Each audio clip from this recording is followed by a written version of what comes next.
English बोलोगे तो सामने वाला तो इसी से वो हो जाएगा, अरे ये तो बोल रहा है, ग्रामर को नहीं क्यों देखने जाएगा। तो फिर की बात ही छोड़िए और शुरू हो जाइए। चलिए मैं ये चीजें शेयर करने जा रही हूँ कि क्यों मैंने डिसाइड किया। आई am married and I have a toddler. Recently मैंने एमिटी यूनिवर्सिटी से अपना एलएलएम कंप्लीट किया है। और उस यूनिवर्सिटी में जाने के बाद भी मुझे ऐसा लगा कि जो प्रेफरेंस वरीयता ऐसे लोगों को मिलती है जिनका कम्युनिकेशन अच्छा है। I am not talking about specially in educational background. Some time जब आपकी कम्युनिकेशंस और स्पोकन अच्छी होती है तो आपको स्पोकन के अलावा भी और भी चीज़ों में जगह मिलता है। जैसे कई बार यूनिवर्सिटी में फेस्ट वगैरह होते हैं, बहुत सारी चीज़ें होती है, तो आपको इंटरेस्ट दिखाना पड़ता है और आपको ये भी दिखाना पड़ता है कि आप एलिजिबल हो, तभी आपको यूनिवर्सिटी टीचर्स फैकल्टी आपको चीज़ों में जो भी चीज़ें वहाँ पे होती है आपको आगे रखती है। तो एक तो मैंने यहाँ फील किया कि मेरी कम्युनिकेशन सही नहीं। फिर बात आती है पीएचडी करने के लिए। आपको पता है कि गवर्नमेंट कॉलेजेस में पीएचडी करना बहुत मुश्किल बात होती है, स्पेशली अगर आप मैरिड हो, आपका बच्चा है। सो सब मैंने अभी जो लास्ट फरवरी गया है तो मैंने पीएचडी के लिए अप्लाई किया था। And I was selected for the written round, but unfortunately I was not selected in interview round. And I realized that it is all about communication skills. ऐसा हो सकता है कि बहुत सारी चीजें होती है कि आपका सब्जेक्ट नॉलेज कैसा है, आप किस तरीके से बोलते हो, क्या परफॉर्म करते हो, आपका रिसर्च एरिया क्या है, ये सारी चीजें तो हो सकती हैं। लेकिन उन कमियों में एक कमी ये भी थी कि मेरा स्पोकन अच्छा नहीं था, मेरी कम्युनिकेशन सही नहीं थी। और जब आप स्पोक अच्छा नहीं कर पाते हो तो आपके जो प्लान है, आप जो करते हो, जो करने वाले हो, तो आप उसे सही तरीके से अपने फैकल्टी को या फिर जो मेंबर्स होते हैं आप बता नहीं सकते हो कि क्यों मैं ये करना चाहता हूँ। तो एक वजह तो ये थी। जैसे कि मैंने बताया कि एमिटी यूनिवर्सिटी में मैंने अपने आप को ये फील किया कि हम लोगों के मेरे कंपैरिजन में जो अदर स्टूडेंट्स हैं उनके पास ज़्यादा चांसेस है। And this problem arise because of my communication skills. And again मैं पीएचडी में आने के बाद सेम चीज़ें फेस करने लगी। तो फिर यहाँ से मैंने डिसाइड किया कि no, this is the right time and I have to put effort on my communication skills. So पहले तो रिजल्ट आने के बाद इसलिए तो मैं बहुत डिप्रेस थी, मैंने इतना मेहनत किया है।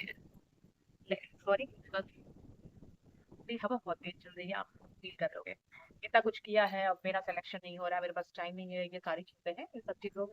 लेकिन मैंने ये सोचा ठीक है, अगर मेरा सिलेक्शन का एक वजह ये है कि मेरी स्पोकन अच्छी नहीं है और इस वजह से मैं पहले भी फील कर चुकी हूँ, चलो इस पे काम करते हैं। मैंने डिसाइड किया और मैंने स्टार्ट करा।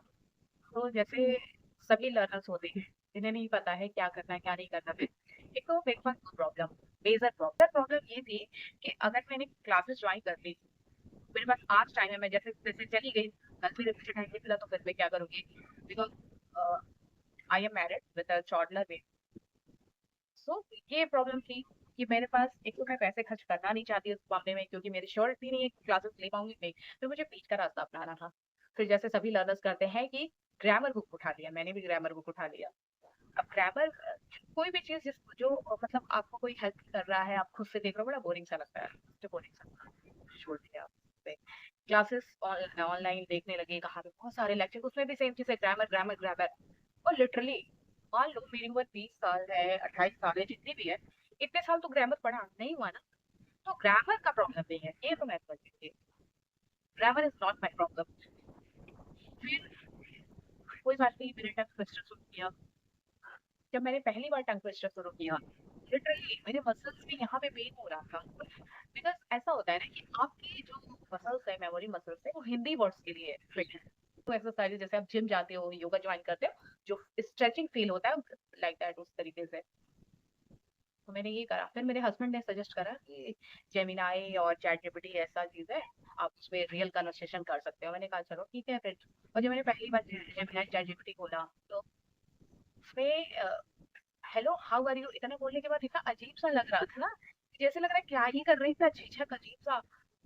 लेकिन अब देखो करते करते ज्यादातर मैं ऐसा करती हूँ कि अगर मुझे टाइम नहीं मिलता है तो फिर भी 2 से 5 मिनट मैं ट्राई करती हूँ कि मैं कर सकूँ। अभी कुछ दिन पहले मुझे ट्रैवल करना था तो ट्रेन में भी मैंने 20 मिनट कर ली। मेरे आगे पीछे ऐसे भी बैठे हुए हैं, थोड़ा अजीब सा देख रहे हैं, लेकिन मुझे इस बात का डर नहीं लगता है। तो दो चीजें, अब मैं बहुत कंफर्टेबल हो चुकी हूँ, होना बहुत हवा-हवाई में बात नहीं करो। कि मैंने जो बीएससी के लिए बोला था, मैं आपको स्क्रीन कॉपी शायद आपको नहीं दिख रहा है होगा, ये मेरे और मैं डेली चैटजीपीटी में प्रैक्टिस करती हूँ, तो उसमें मैं आपको स्कोर दिखाऊँगी, मुझे स्कोर देना है। तो ये थी मेरी जर्नी, इस तरीके से मैंने शुरू किया और आज मुझे 2 से ढाई महीने हो गए and I am too much comfortable. जो हेजिटेशन है और जो मेमोरी मसल्स है वो मेरी अभी तक अब मेरी ये प्रॉब्लम रिज़ॉल्व हो गई है।